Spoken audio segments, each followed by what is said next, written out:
Welcome to the African News Review podcast, where we cut through the noise and get to the truth. I am your host, Adesoji Iginla, and each week we are here to challenge the biases, prejudices, and misinformation in the Western press about Africa. Using historical context and contemporary insights, we set the record straight and reclaim the narrative. Tune in every Sunday at 12 p.m. Eastern as we uncover the real stories and reshape the conversations about Africa. This is the African News Review podcast, reclaiming Africa's narrative, one story at a time. Yes, good day, and welcome to African News Review, a weekly news conversation in which we discuss Africa in the Western press and give you a breakdown of what our thoughts are.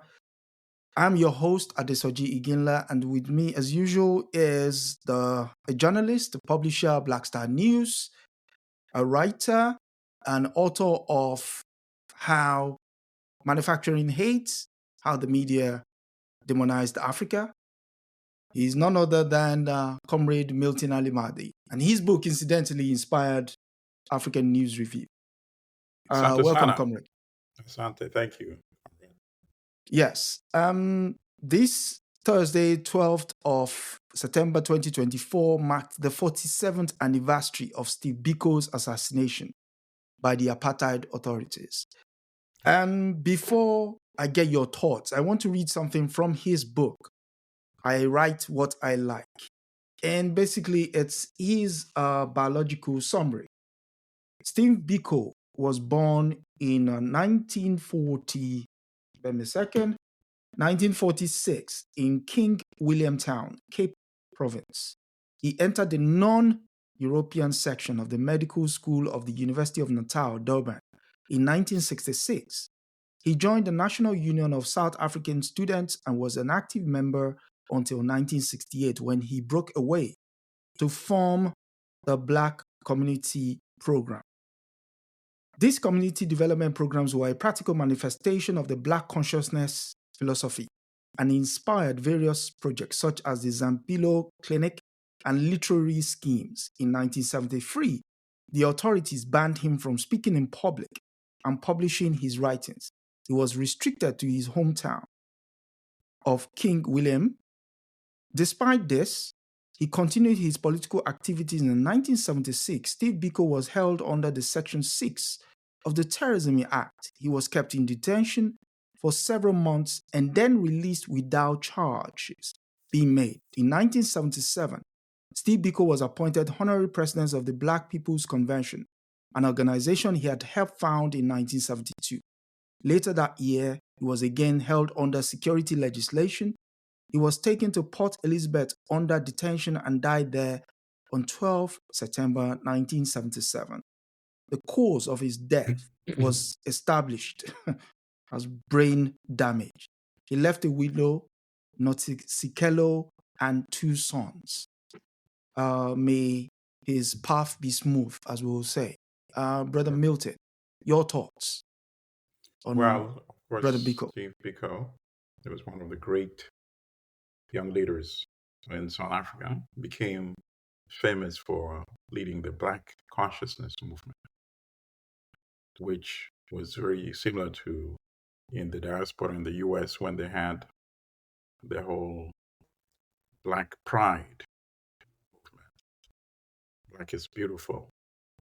Because in South Africa, very similar to the US, centuries of demonization of African people had instilled a sense of inferiority complex amongst the Black African population. And Biko recognized that. And once they started talking about the Black consciousness movement, they started insisting that why should we let European so-called liberals or progressive be at the ones who are at the forefront of the liberation struggle? We need to speak on our behalf, for ourselves. And that's why he also parted from the National Student Union, which was led by European so-called liberals. Why should we need intermediaries to plead on our behalf? Mm. And of course, it took off, as they say, like wildfire, because young people realized he's right. Why do we need others to agitate on our behalf? We need to fight our own battles. And the apartheid regime, of course, feared that because they knew Biko was right. They feared him for lifting the level of resistance by the young people who realized that they can actually do their own fighting. And of course, it led to much more dynamic resistance, including the uprising, like Soweto uprising, you see? And Biko also was very prescient in terms of his warning. As you recall, he said, if we think ending apartheid involves only changing the skin color of the rulers, then we are badly mistaken. If we don't address issues of power dynamics, economic control, control of the minerals of the country, of the factories, the production system. And he said, because if we do that, what will happen is a small black elite, the black bourgeois, will become very wealthy. And then the apartheid, in the new post apartheid era, the white power structure will use that to buffer. They would not need to address the needs of the millions, the masses. And that's exactly what What is happening in obtains South today Africa? in South Yes. Africa. So you could see today, even when he spoke in 1976. So we owe him uh, great respect. We honor his legacy and his lessons. His warning is being manifest today. South Africa, a true transition in the post-apartheid era has not yet occurred, and eventually it will, because those truths cannot be challenged, and our people will not accept exploitation perpetually or permanently. Thank you. Thank you. So, speaking of Black consciousness, we go for our first story, we go to Kenya. And the Kenyan court has suspended the news comes from Financial Times, and it reads, the headline reads, Kenya court suspends Adani deal to run Nairobi's airport. Mm. And it goes, the lead says, the legal challenge is the latest blow to the Indians conglomerate's effort to expand overseas presence.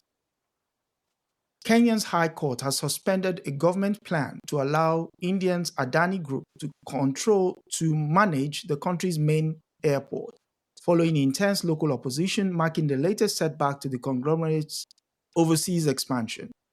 The court order on Monday temporarily blocks a government proposal to grant the infrastructure-focused company owned by Gautam Adani, India's second richest man, a 30-year lease to operate Jomo Kenyatta's International Airport.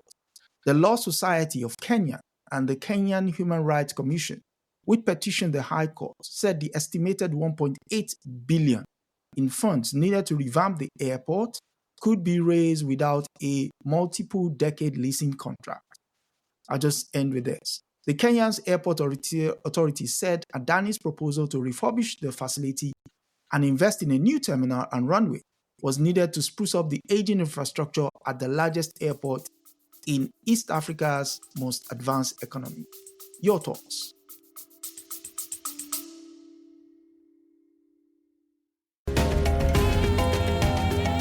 Just taking a quick break here on the African News Review podcast, but don't go anywhere.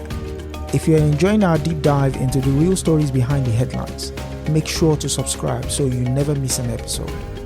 Every Sunday at 12 p.m. Eastern, we're here to debunk the myths and bring you the truth about Africa. Want to help spread the word? Share this podcast with your friends and leave us a review. It goes a long way in helping others discover the real Africa. Without further ado, let's get back to setting the record straight.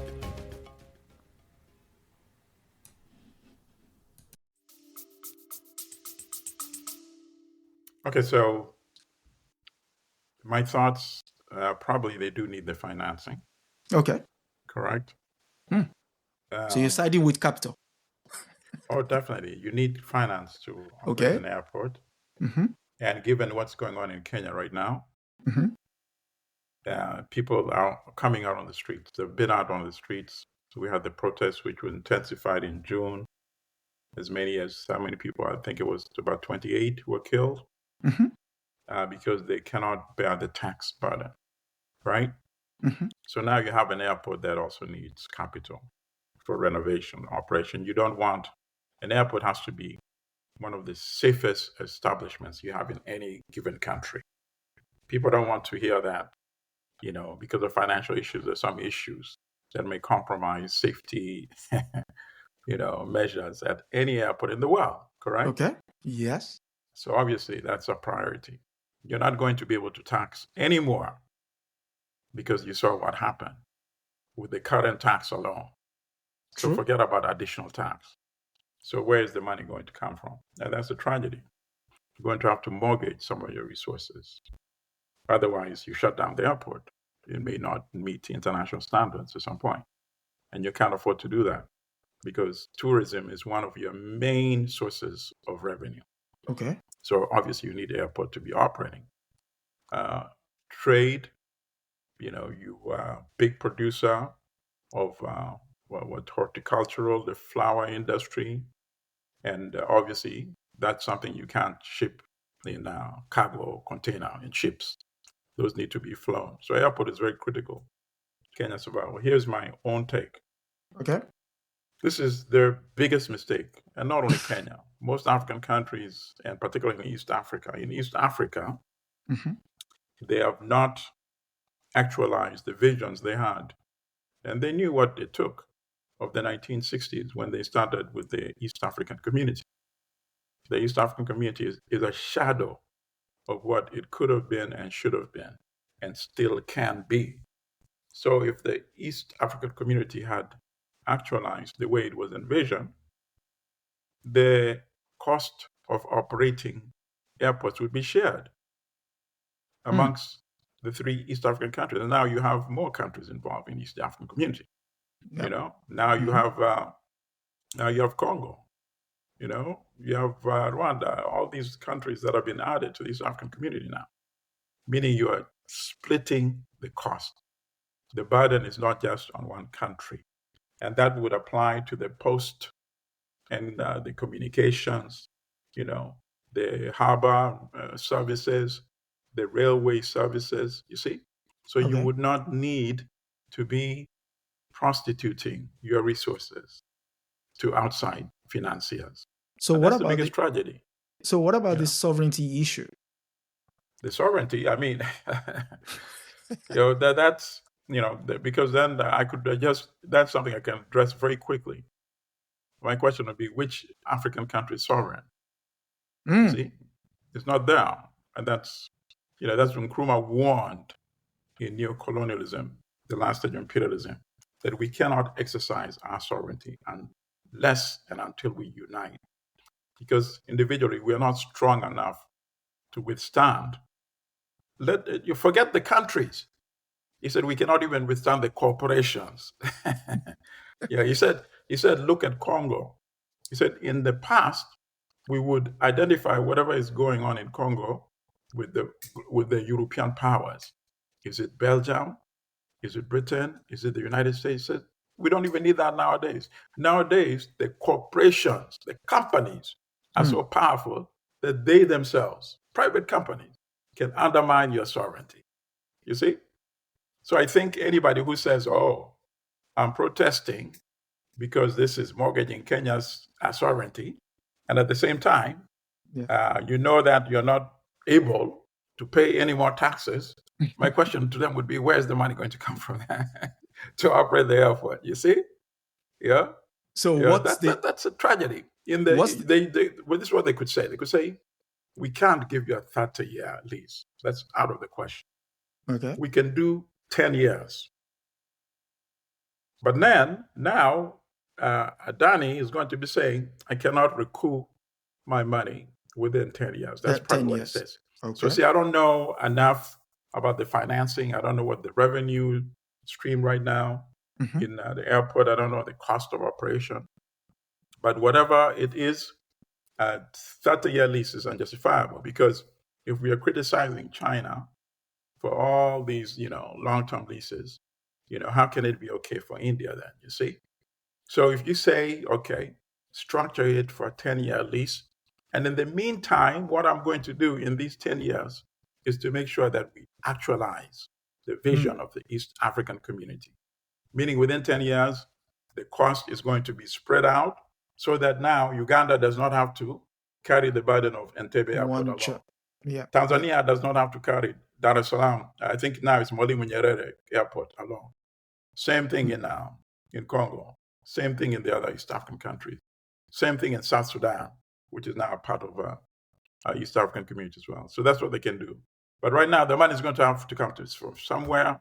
If it doesn't come from Adani, it's going to come from the World Bank.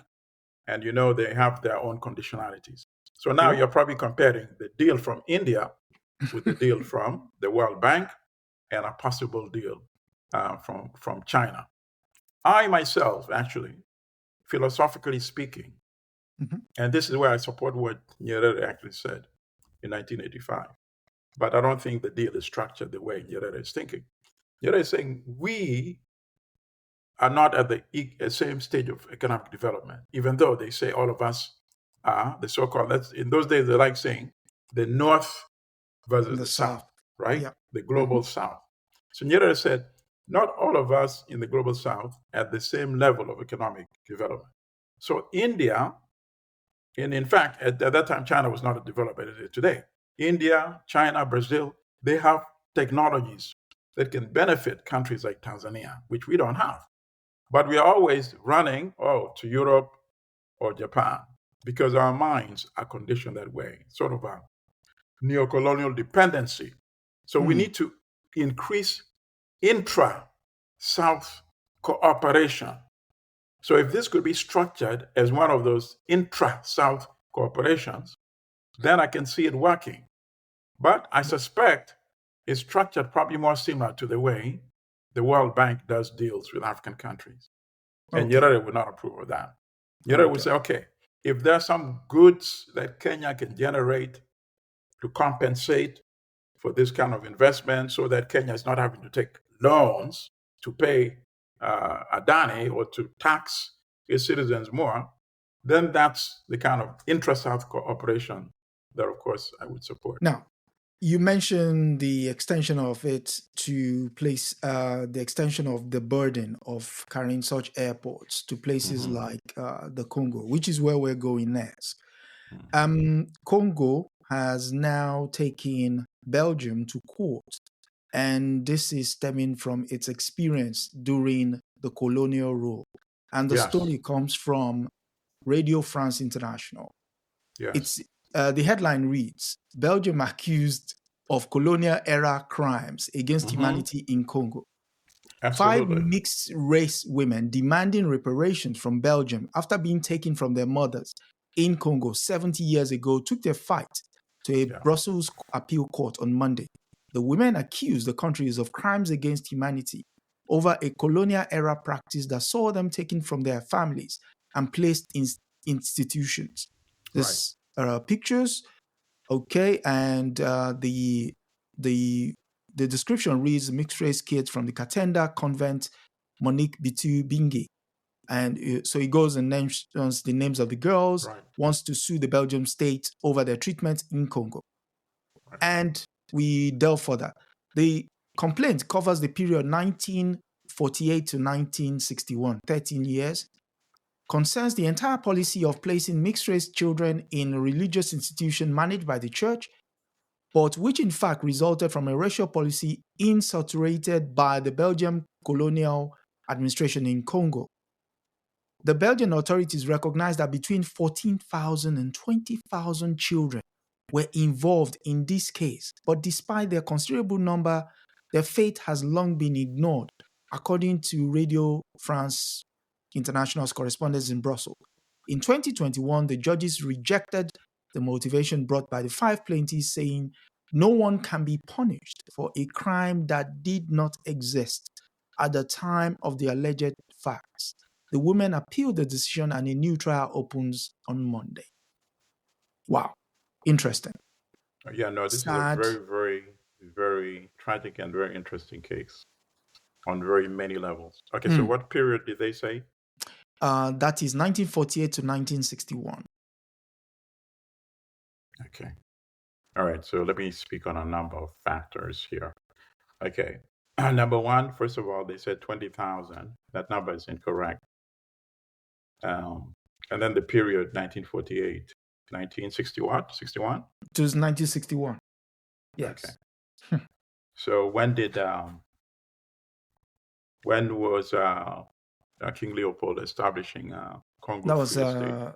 1855. 18 somethings, right? In the Yeah, he 19th went in century, right? 1855, but it was, you know, confirmed post the Berlin Berlin. Conference. So Yeah, let's say 1890 is effective control. yeah, yeah. So you're telling me that these children were being made and birthed only beginning in 1948? What kind of nonsense is this?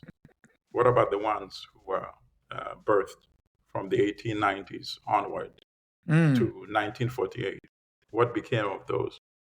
Unless you are admitting to me that those were being exterminated as soon as they were born. Oh. Otherwise, where are they? Why should we not account for those crimes as well?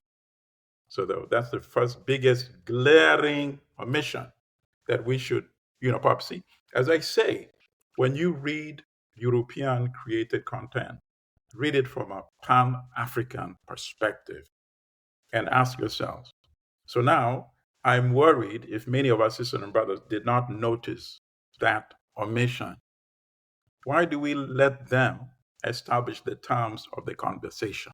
Because you should ask yourself, okay, did Congo become a Belgian colony in 1948? And the answer is no.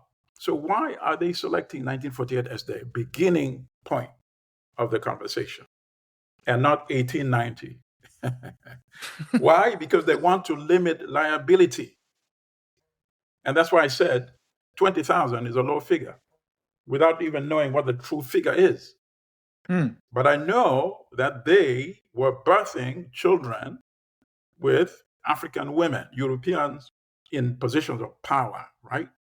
Having children from the 1890s onwards, even earlier than the 1890s, right? But Yes. 1890s, let's take that. Or even let's take 1884, 85, when Africa was officially partitioned as the beginning point. So, okay.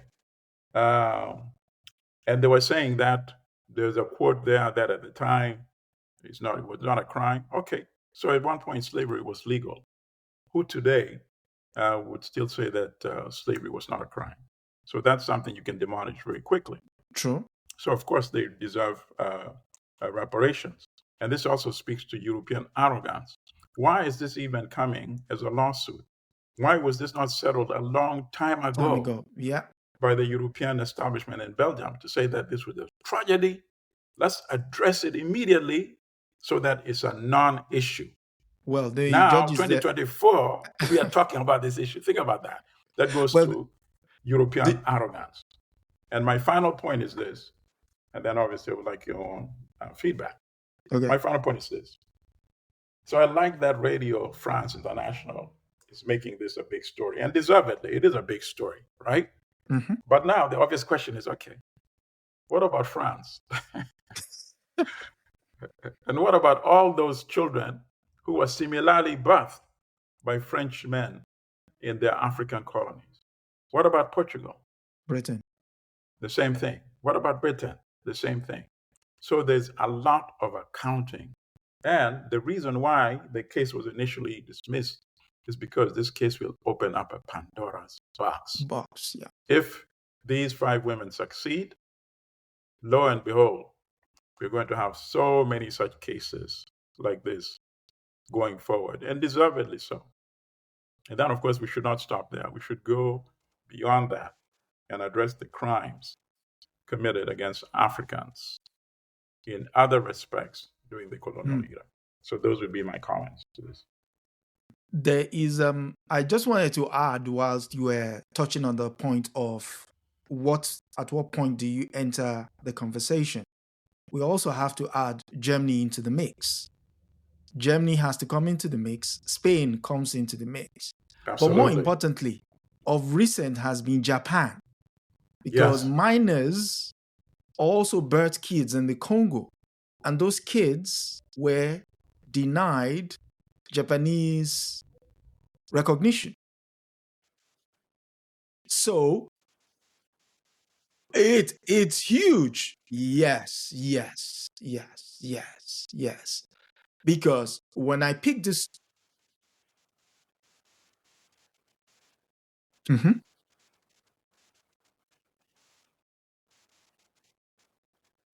Yes, their case means, like you said, not only would it open a Pandora box, it will be question of what sort of crimes took place. I mean, fine, we're looking at five recognized women who can voice their misgrievances. Yeah. Hmm. Hmm. So again, where if this opens a case, what about other colonial crimes? In within the context of the so-called civilization mission, you're then going to have lots of issues like this back and forth. Then, I mean, I just.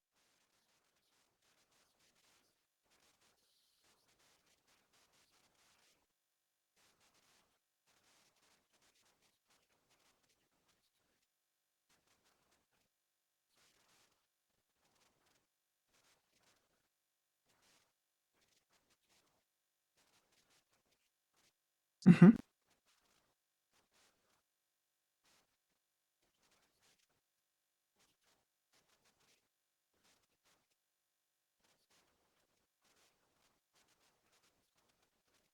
True, true, true.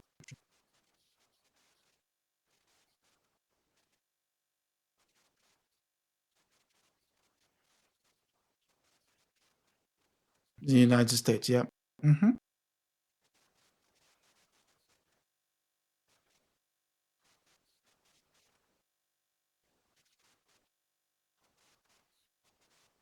Hmm. Yeah.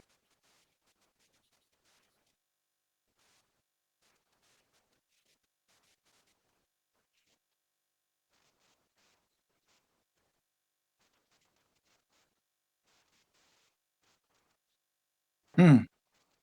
Mm. Yeah. At the detriment of our own people, our own.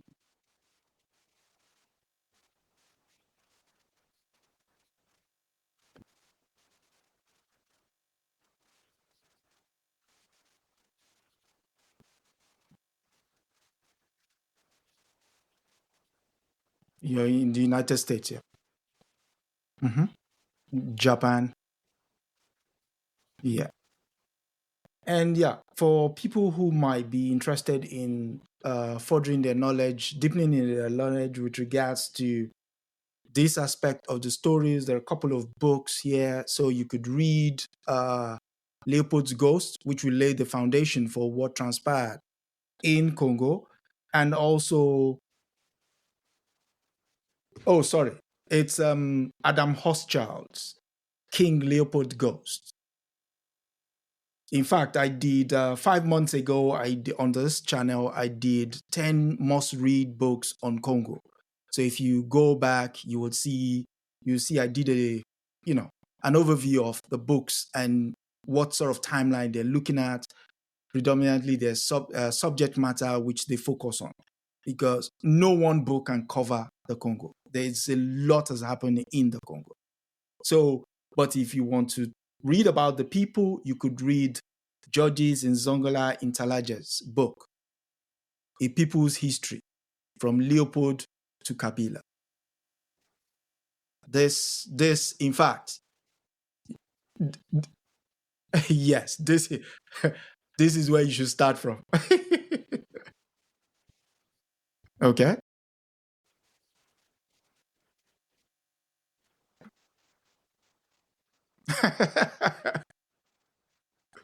Professor Intalaje, yes. So, um, We still, for our next story, we stay in Congo. And this time it's regarding, uh, again, grab for resources. There's been there's been a coup. And again, this story comes from Associated Press and is titled Congo Courts Sentenced 3 Americans and 34 Others to Death on Coup Charges. The picture there shows the son of the leader of the coup who was killed in the middle. So his friend, Tyler Thompson Jr., Marcel Malanga, and Benjamin Ruben Zalman Pullen. Now, those three were American citizens, and the story reads Kinshasa AP, a military court in Congo handed down death sentences on Friday to 37 people, including 3 Americans, after convicting them of charges of taking part in a coup plot. The defendants, who had included a Briton, Belgian, Canadian, and several Congolese, can appeal the verdict on charges that include terrorism, murder, and criminal association. 14 people were acquitted in the trial, which opened in June. Malanga's 21-year-old son, Marcel Malanga, who is a U.S. citizen, and 2 other Americans were convicted in the attack. His mother, Brittany Sawyer, had said her son is innocent and was simply following his father, who considered himself president of a shadow government in exile. The other Americans were Tyler Thompson Jr., who flew to Africa, not to Congo, who flew to Africa from Utah with younger Malanga for what his family believed was a vacation, and Benjamin Ruben Zalman Polin, 36, who is reportedly to have known Christian Malanga through a gold mining company. Does do you read anything in what you just heard? Something stood out to me there.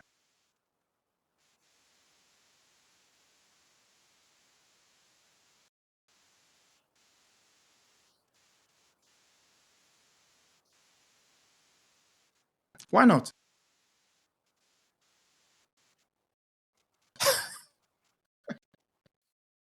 Okay. Mm,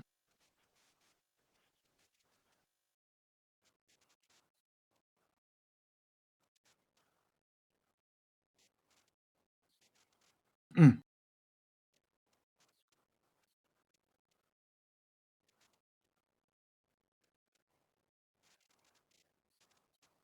mm.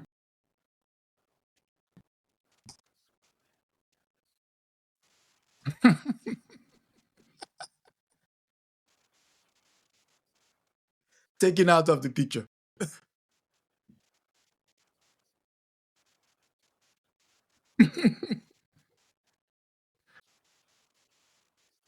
Mhm,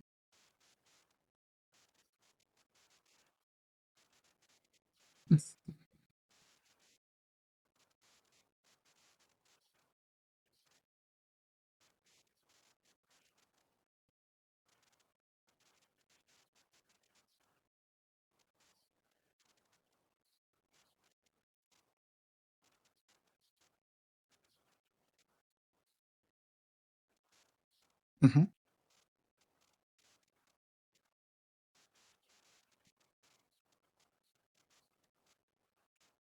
Not killed yet. Yeah.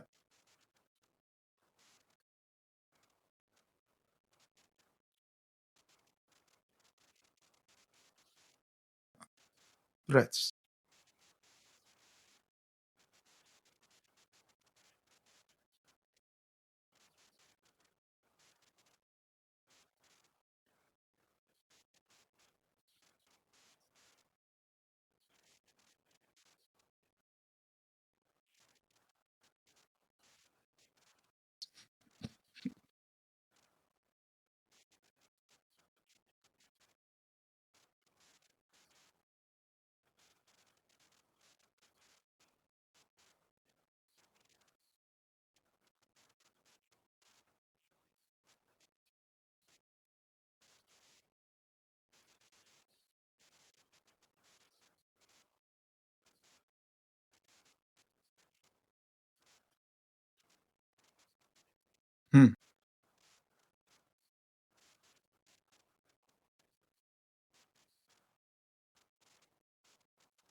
Hmm.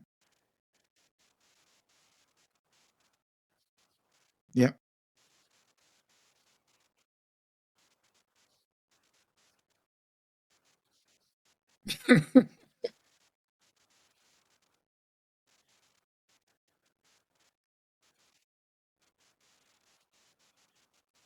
Mm.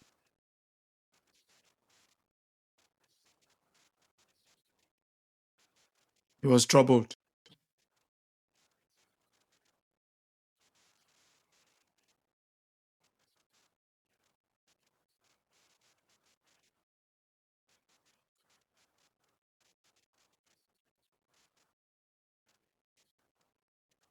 But okay.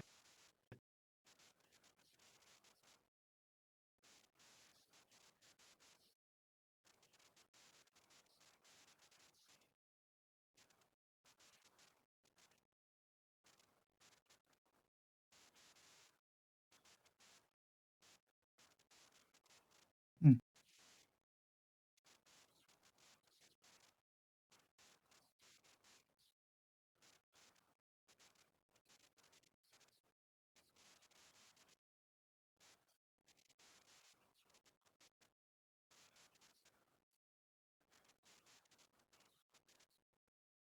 Okay. Yeah, save the thought on the execution. And this is my take. I would ask the question: are we not learning from history? If again you have, I'll give you an example. You remember? I think it was 7 years ago when another Western was operative by the name of Chris Mann took off from Harare to go and overthrow the government of Equatorial Guinea. And again, Equatorial Guinea, for those who don't know, sits on one of the largest oil deposits and gas deposits in the African continent, and decided, no, yeah, and decided, they were going to overthrow the government. And here is a guy, a British guy, who decides, planning with the son of the then former Prime Minister of Britain, Thatcher, who resides in South Africa, to do something similar. Although they never went as far as putting boots on the ground, but they were caught, you know, with weapons and what have you. Again, he was put in prison, and again, he should have suffered the death penalty, but you know what happens? The government gets leaned on, and before you know it, they have this clemency. He's now back in Britain, writing books and what have you. So the point I'm driving with that is, if that is the constant refrain of, oh, we're going to pardon them, then they can go back and do movies, write books, and what have you. When they come in and they kill people on the ground, what is the deterrent to them?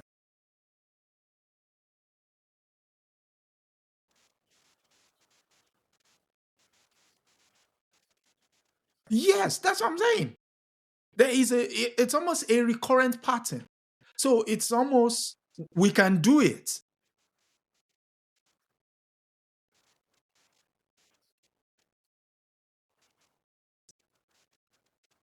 Hmm.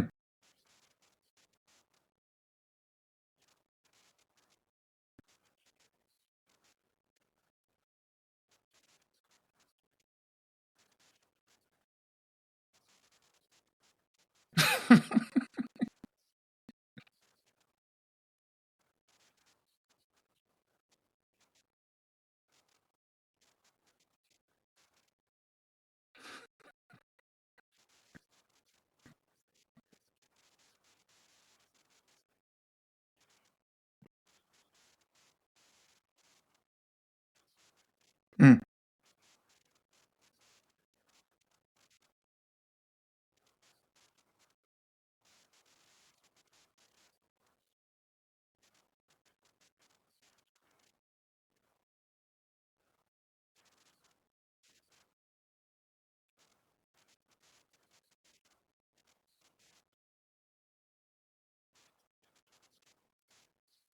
It won't happen.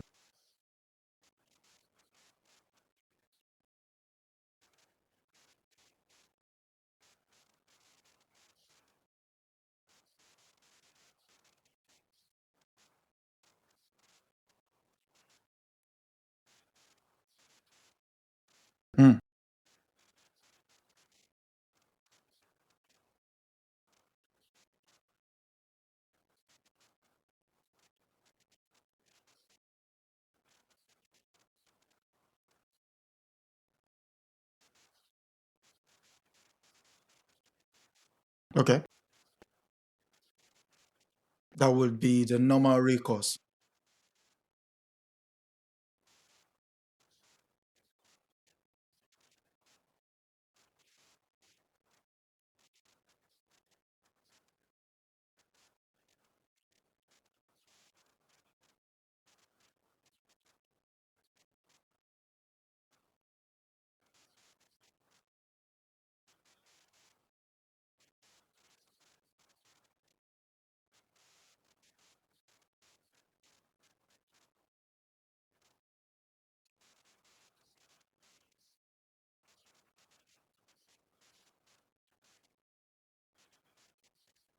Yes.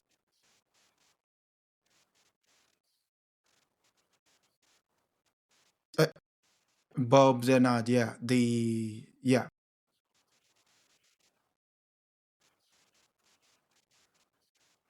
Ben O'Hare.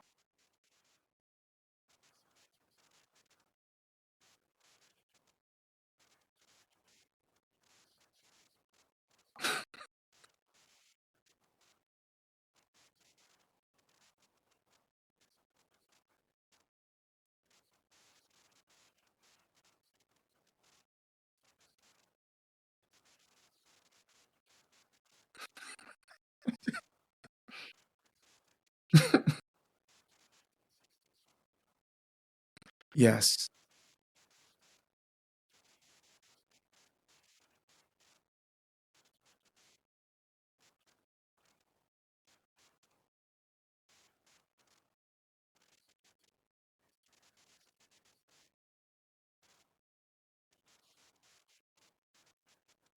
Okay.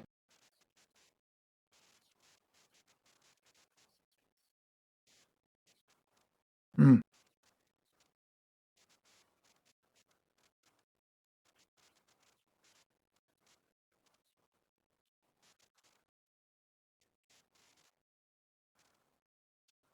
Kisangani.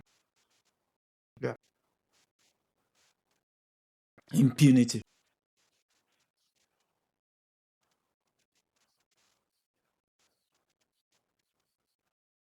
Mm. I mean, so Comrade Milton mentioned going back to the 60s when things used to be different. And this is the story, you could read more. And this is the story of Katanga, 1960 to 1963. And the lead there says mercenary spies and the African nation that wage war on the world. In fact, that was Belgium's way of breaking up Congo and laid the foundation for the problems we currently have, where certain parts of the country are intractable with, you know, outsiders poking their nose from time to time to disturb the relative peace that is on the ground, you know. And now y-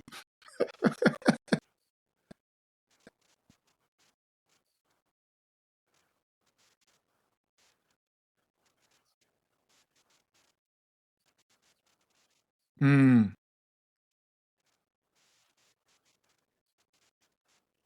hmm, yep. Speaking of mineral resources, you could also read Leo Zelig's The Congo, Plunder and Resistance. Again, so we hope you're listening, liking. Please like, share, and subscribe to the channel. And also pass it on to those you think might be interested in knowing more about the great continent that is Africa. Now, on to our next story, which again, there's a bit of Congo in it, but again, now we're coming out to New York, and the the UN, the United States, is not against. And this story comes from the New York Times. The Grey Lady. The United States backs Africa's UN Council Security Council bid with a catch. The announcement provides US support to permanent council seats for African nations, though not new veto powers. But the path to adding members requires far more than White House approval. And This is the part that stood out to me. The Security Council has 15 members, five of which have permanent seats with veto power: the United States, Russia, China, Britain, and France. The other 10 members of the Council rotate every 2 years. Adding any new permanent members will require the approval of all five permanent members and changing the UN Charter, a dim prospect given the divisions amongst the members. Adding only African countries as permanent members will likely get pushback from other countries, including Japan, Brazil, India, Germany, and Italy. For years, those nations have lobbied for seats, arguing the world have evolved since the aftermath of World War II when the world bodies were founded. Miss Thomas Greenfield, who happens to be the US ambassador to the United Nations, may also be considering her legacy at United Nations as a term possibly draws to an end with the American elections looming in November and the likelihood that a new administration will appoint a new ambassador. During her tenure, she had made Africa a priority of her diplomacy. Laugh, laugh. Frequently traveling to the continent. And yeah, Mrs. Greenfield said on Thursday that United Nations will support the expansion of the Security Council permanent membership to include not only African members, but also a rotating seat for small island states. Announcement, however, came with a significant catch. The White House did not back providing new permanent members with the same veto powers to block resolutions that the current five permanent members have. I have my reservations, but you go first.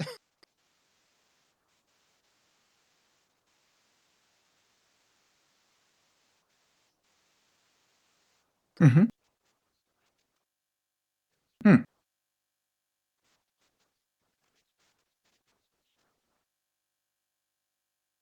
Hmm. True.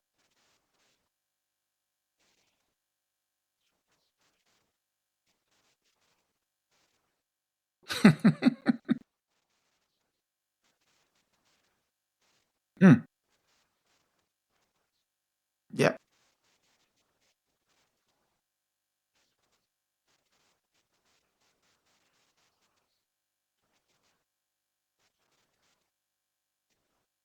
Yes.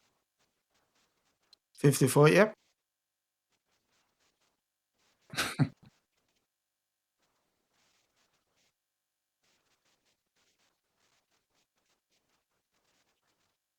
True.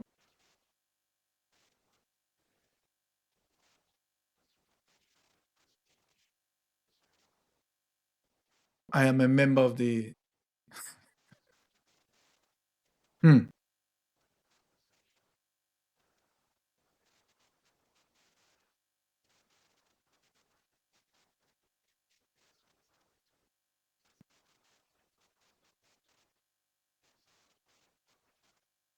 Yep.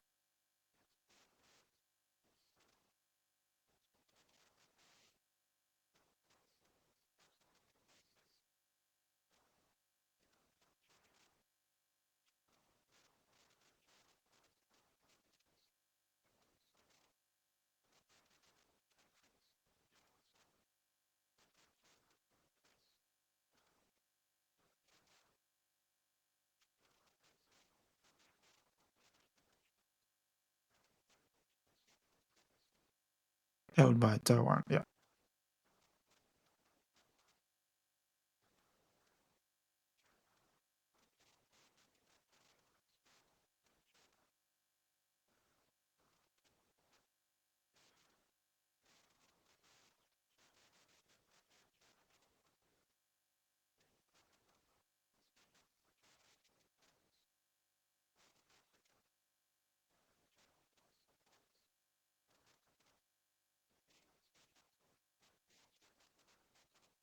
It makes correct.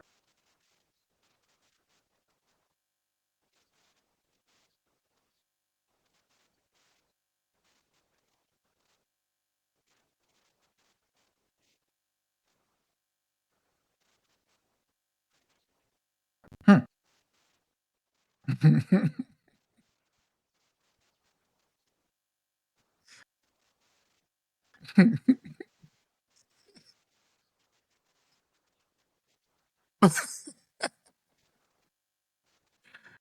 Speaking of, yeah.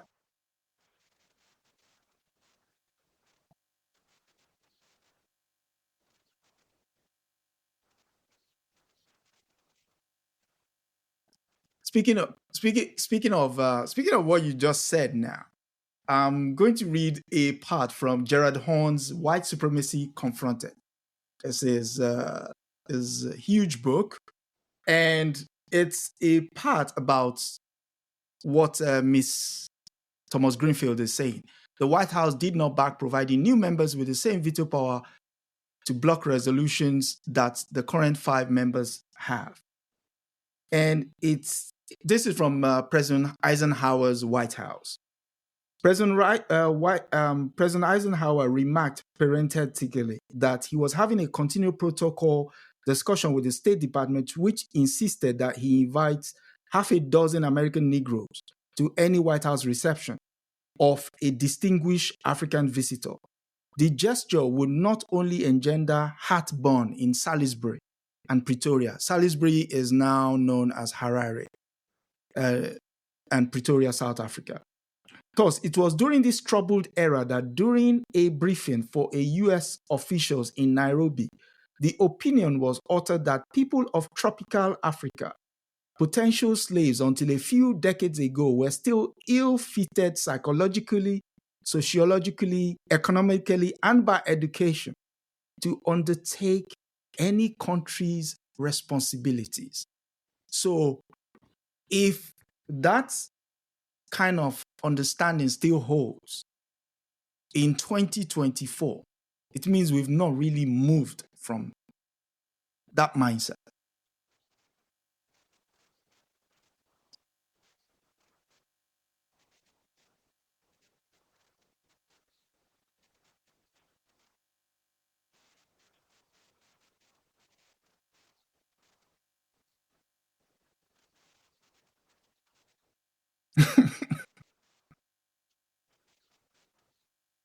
Yeah.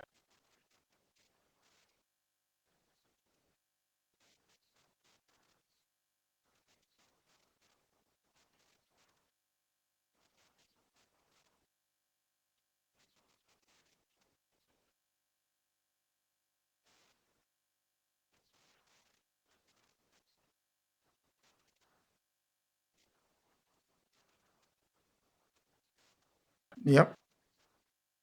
Hmm?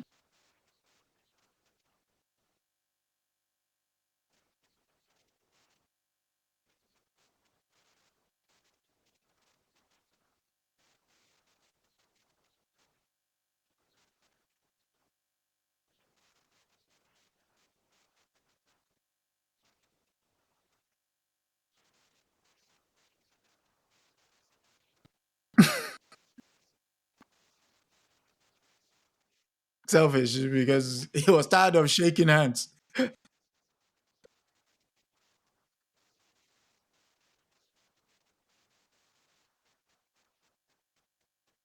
That is.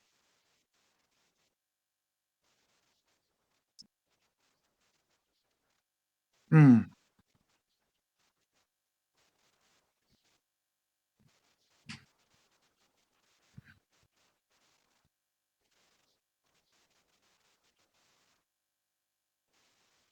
No, exactly. Exactly. Hmm.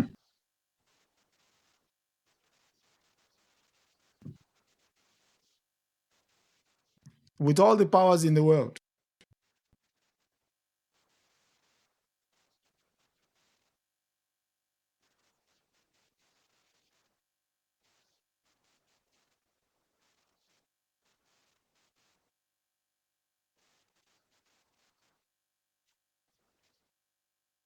And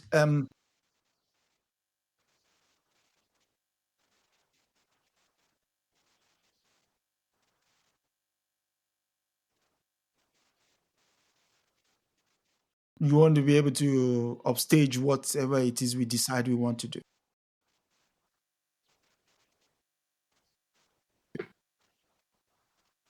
Exactly. And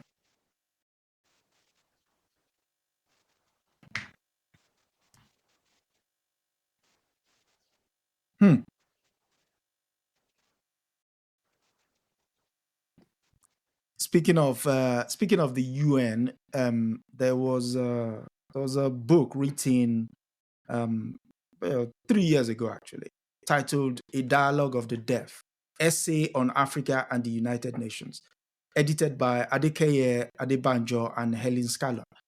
It's very, very instructive on Africa's, the UN's role in Africa, and also there is a very sizable chapter here on Haiti. And I love the way they wrote it because they incorporated Haiti into the African conversation, going into the upstaging of Aristide's government, flying him off into the Congo, and, just sort of saying, listen, we know you're having conversations, but it's basically, like you said, why would you welcome someone to a party, to the table, and not give them a plate to serve themselves? So again, or Vijay Prashad's A History of the CIA, Washington Bullet's A History of the CIA, Coups as an Assassination. He also talks about the structuring of the United Nations and how, forget the idea of,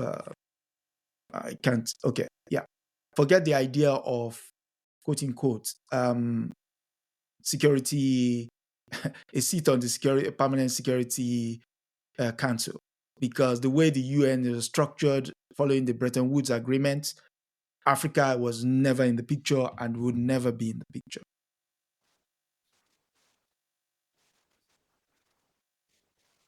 Yep. Oh, boycott. Speaking of, so playing the devil's advocate based on the framework of what Africa is at the moment, who would you legislate, or going by what the New York Times was writing there, who would you consider to be members of the permanent security? Yeah. Ouch. Okay. Speaking of missing in action, for our last story, we go to Tunisia. And this comes from the UK's newspaper, The Guardian, and it's titled "EU Fears for its Human Rights Credibility as Tunisia Crosses Dissent." Leak shows. The lead says documents detailing deterioration under Kais Saied will fuel concerns about the bloc's migration deal with his country. The EU fears its credibility is at stake as it seeks to weigh growing concerns over the crushing of dissent in Tunisia while preserving a controversial migration deal with the North African country, according to a leaked document.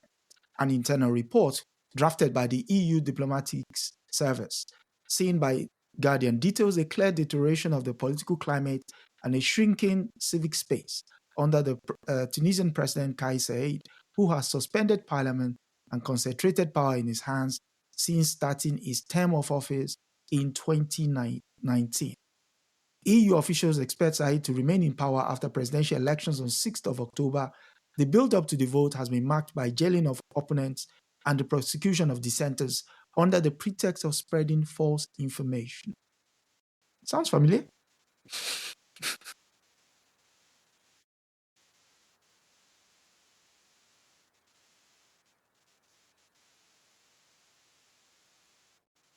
Woo.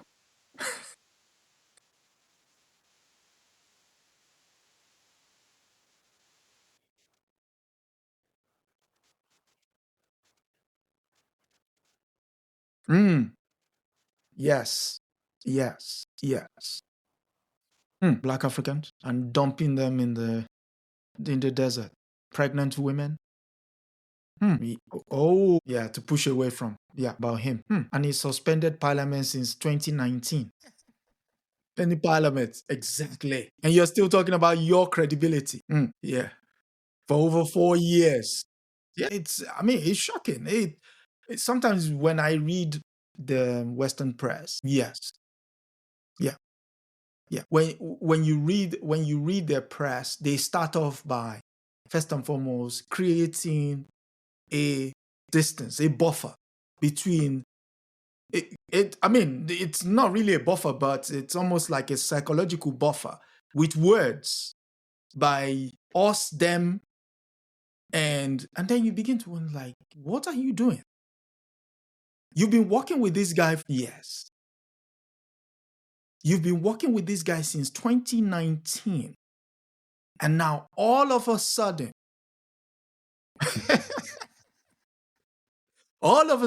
you get a prick of conscience. I mean, it's mind-boggling. It's mind-boggling. But, 6th of October. Yes. And they will continue working with him. As long as he stops, but still, as long as it stops migrants from coming to Greece or to the larger Europe, they were fine with it. Speaking of Greece, for services rendered. Anyway, yes, on that just note, we've come to the end of another episode. And thank you all for coming through, for our listeners. And yes, if you want to have the audio version should be available on all platforms tomorrow. And yes, we hope to have this conversation again next week, hopefully with other news. But, they keep giving. The Western press is Christmas father that keeps giving gifts. And again, we have to thank Comrade Milton Allimadi for coming through. And yes, any final words? Yeah, Victory Aseta. And from me, until next week, it is see you later. That's a wrap for this week on the African News Review podcast. We hope you are living with a clearer, more truthful picture of Africa. Remember, every story has another side, and we're here to uncover it. Don't forget to join us next Sunday at 12 p.m. Eastern as we continue to challenge the narratives and reclaim Africa's voice. If you've enjoyed the show, be sure to subscribe, share, and leave us a review. Until next time, keep questioning, keep learning, and keep seeing Africa for what it truly is.